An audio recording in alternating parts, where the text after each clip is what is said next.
자, 보면 일부 자유한국당 의원들이 5.18 공청회를 열어서 5.18 민주화 운동과 유족들에 대해서 폄훼 발언을 했습니다. 이게 굉장히 파문이 일고 있는데 한국당을 뺀 여야 사당에서는 해당 의원들의 제명까지 지금 요구를 하고 있습니다. 이 의원님, 자, 공청회가 지난 8일 날 국회의원회관에서 열렸습니다. 김진태, 이종명 두 자유한국당 의원이 공동 주최를 했고요. 이종명 의원하고 김순례 의원이 분재 발언을 했습니다. 발언 내용이 사실 망언이라고 해야 될 것 같은데 이 의원님께서 어떤 부분이 문제가 되는지 좀 짚어주시죠. 일단 자유한국당이 그 5.18 때 이제 그 헬기 사격이나 이런 부분에 대해서 어떤 그 과잉 진압과 학살 부분에 대해서 좀 더 조사를 하기 위해서 이제 그 진상조사 특위가 만들어졌는데 여기에 이제 위원도 이제 늑장 또 추천하고 이런 맞습니다. 문제를 일으켰어요. 그러다가 요번에 이제 이번 사달을 낸 거거든요. 저는 이제 그때 요번에 이제 발언한 그 이종명 의원이나 김순례 의원의 핵심 발언이라는 거는 이제 5.18 민주화운동 과정에서 북한 특수군이 개입해서 폭동을 일으켰다는 거 아니겠습니까? 예, 그리고 또 한 부분 이제 5.18 유공자들이 국민 혈세로 세금 잔치를 벌이고 있다.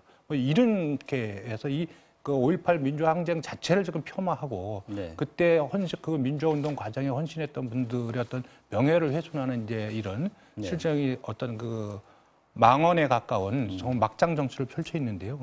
저는 이미 이런 부분들은 이미 5.18 때 그 북한이 개입했다 이런 부분들이 이미 사법부의 판단을 통해서 이게 가짜 뉴스라는 것이 드러났고 그걸 주장하는 분은 또 유죄 판결을 받았습니다. 이미 유죄 판결을 받았는데 이런 부분들을 다시 이렇게 끄집어내는 거 이거가 정말 일반 상식을 가지고는 도저히 이해가 안 된다. 그리고 현재 우리 현대사가 5.18 민주항쟁을 통해서 60항쟁 그리고 쭉 해서 지금 우리의 헌정 질서가 이렇게 유지돼 갖고 오고 있는 겁니다. 근데 이거 자체를 부정하는 발언이라면 이거는 정치적으로 굉장히 큰 책임을 물어야 되는 것이 아닌가 이런 생각이 들고요. 또 5.18 유공자 문제에 대해서 저는 그 정말 이 비판적인 적대적인 감정이 여지없이 그대로 드러났거든요. 그래서 이 부분은 이제 한 개인의 어떤 발언이라기보다는 아직까지도 한국 현대사 또 민주화 과정에 대한 이해와 국민적 어떤 화합 이런 문제가 굉장히 여러 가지 문제를 안고 있구나. 이 문제를 빨리 정치권이 지혜를 모아서 이걸 해결해야 되겠구나. 이런 사실 이 개인에 대한 일탈, 여기에 대한 비판, 징계 이런 차원을 떠나서 우리 사회가 잠깐 아직도 갈 길이 멀구나. 이런 부분을 이렇게 보여줬다 이렇게 생각이 들거든요. 지금 이 의원님께서는 개인적으로는 이 분들에 대해서 어떤 조치를 취해야 된다고 생각하십니까?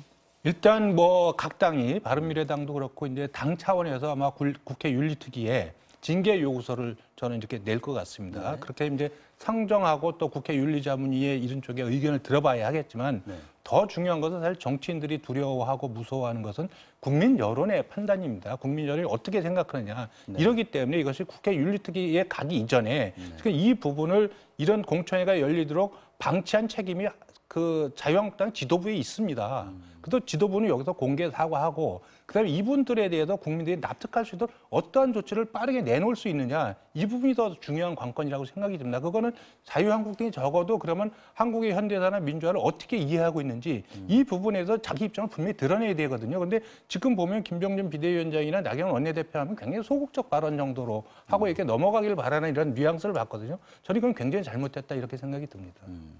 자, 권 전 관장님께서는 어떻게 생각하시는지 한번 여쭤보겠습니다. 지금 김진태 의원 같은 경우에는 공동 주최자이긴 하지만 그 자리에 참석은 하지 않았어요. 이제 그 부분 때문에 김진태 의원도 나는 거기 가지도 않았다. 그리고 5.18에 대한 북한군 개입설에 대해서 명확히 한번 가려보자. 그 이상도 그 이하도 아니다. 이런 식으로 지금 넘어가고 있는 중인데 김진태 의원이 영상 메시지는 또 보냈거든요. 문제가 될 만한 발언은 없었는지 또 김진태 의원도 이 정도의 해명으로 해결이 될 수 있는 건가요?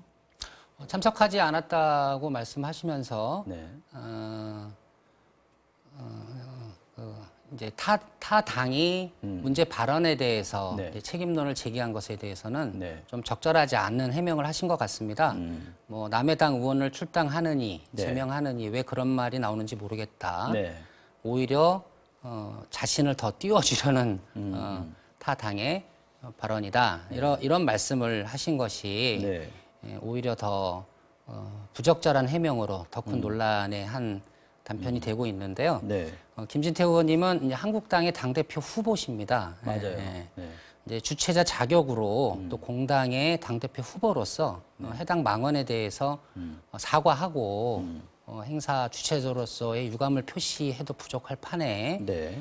자칫 그 망언을 옹호하는 듯한 뉘앙스를 풍기셨다는 건 잘못된 것 같다고 생각을 하고요. 네. 김진태 의원님의 이런 말씀은 전당대회에서 한국당 지지자들의 표심을 겨냥한 발언으로 읽혀지는데 이태규 의원님 말씀처럼 국민들의 현명한 판단이 현존하기 때문에 네. 과연 그런 정치적 계산대로 진행될지는 좀 두고 봐야 될 것 같습니다. 네. 화면에서도 잠깐 나왔습니다만 지금 공청회 발표자가 지만원 씨예요. 아까 말씀하셨던 그 북한군 개입설의 진원지라고 할 수 있는 분인데 이분이 공청회 발표자라면 사실 무슨 말을 할지는 뻔하게 나오는 거 아니겠습니까? 이게 이제 자유한국당 의원 두 사람이 공동 주최자였는데 당 차원에서 이걸 미리 좀 제지를 해야 되는 거 아니었나 이런 생각도 좀 들어요. 그래서 그런 네. 거를 보면 지금 이것이 이제 몇 사람의 일탈 문제가 아니고 네. 자유한국당 내에 어떤 그 조금 어떻게 책임 있는 어떤 권위나 이런 것이 지금 확립되어 있지 않고 네. 또 지도부의 어떤 비전이나 어떤 리더십 문제가 전혀 지금 확보되어 있지 않다. 이 부분을 좀 스스로 저는 이렇게 보여주고 있는 상징적 사건이라고 이렇게 보여지거든요. 네. 사실 이 부분이 만약에 지금 이 부분이 자유한국당이 주장하는 어떤 보수의 정체성이고 주장이라면 네. 저는 이거 우리 사회가 수용하기 어려운 거거든요. 그럼 저는 그렇죠. 자유한국당은 우리 정치판에서 저는 퇴출돼야 된다고 생각이 그 들고. 부분에 대한 역사적 판단이 끝난 예, 거 그래서 아닙니까? 새로운 보수가 차라리 나와야지. 네. 저는 그래서 자유한국당이 저는 이 부분을 굉장히 잘 정리해 나가야 된다고 생각이 들고요. 만약 정리하지 못한다면 저는 이 당의 존립근거나 이런 부분에 있어서 저는 상당히 큰 문제가 있다고 생각이 들고요. 사실 돌이켜 보면 12.12 군사 쿠데타하고 5.18 그 광주 민중항쟁을 탄압한 그 책임자인 전두환 노태우 전 대통령을 법정에 세워서 처벌한 정권이 김영삼 정권이었습니다. 맞습니다. 이 부분은 자기의 뿌리를 지금 부정하고 있는 부분이 있고요. 네. 김영삼 대통령은 당시에 문민정부는 5.18 민주화 운동의 연장선상에 있는 정부라고 공식적으로 선언을 하셨어요. 네. 이런 부분들을 다 잊고 지금 이 어처구니 없는 일이 벌어지고 있거든요. 이 부분을 당 지도부가 제가 할 때는 공식적으로 빠르게 국민들 앞에 빠르게 정리해서 자기의 입장을 분명히 밝힐 필요가 있다. 이런 말씀을 드립니다. 말씀하셨지만 나경원 원내대표의 반응도 사실 지금 구설에 올라와 있습니다. 왜냐하면 첫 번째 반응이 역사적인 사실에 대해서는 해석을 달리할 수 있다 이런 발언을 했어요. 물론 나중에 이제 뭐 유감을 표명하고 적절치 못했다라고 이제 선을 긋기는 했는데 말이죠. 이런 자유한국당 지도부의 대응 방식 이 부분에 대해서는 어떻게 생각하십니까? 유감 표명이 어제 나왔습니다만 네. 네, 사회자님 말씀처럼 첫 해명에 문제가 있었다고 봅니다. 역사전 사실은 해석을 달리할 수 있다라는 나경원 원내대표의 첫 해명은 자칫 문제의 망언을 인정하는 느낌을 주었다는 데 있어서 네. 국민들로부터 여론이 좀 안 좋았던 것 같고요. 아시다시피 5.18 민주화 운동은 국가 차원에서 진상조사를 했고 네. 그 진상조사를 통해서 정부가 공식 행사로 기념식을 거행하는 것입니다. 역대 5.18 민주화 운동 기념식에 한국당 지도부도 공식적으로 참여를 해왔습니다. 네. 이러한 측면에서 보면 나경원 원내대표의 발언은 한국당 원내대표로서 자칫 자기 부정에 해당할 수 있고요. 뭐 당도 당 소속 의원님들도 당원들도 정치를 하다 보면 실수할 수 있습니다. 물론 국민들이 지켜보는 태도는 당이 실수할 수 있지만 그러한 실수를 어떻게 수습하고 어떻게 결단력 있게 조치하는가 그렇죠. 이 과정을 더 중요시 여기는 것이거든요. 네네. 지금 한국당 지도부의 태도는 국민들 눈높이에 비춰봤을 때 부족하다고 판단됩니다. 보다 결단력 있는 조치가 선행되지 않으면 5.18 망언 부분에 있어서 한국당이 계속 국민들로부터 안 좋은 여론으로 진행될 가능성이 높다고 저는 봅니다. 네. 시간이 한 1분 조금 넘게 나왔습니다. 이 의원님. 이 질문 하나 드리고 가야 될 것 같아요. 바른미래당 연찬회에서 유승민 대표가 나왔어요. 오랫동안 계속 칩거를 하시다가 공식 석상에 모습을 안 나타내시다가 나왔는데 분위기가 그렇게 좋지는 않았던 것 같습니다. 어떤 일들이 일어나고 있는 건지 좀 설명해 주시고 이 의원님의 어떤 생각도 좀 말씀해 주시죠.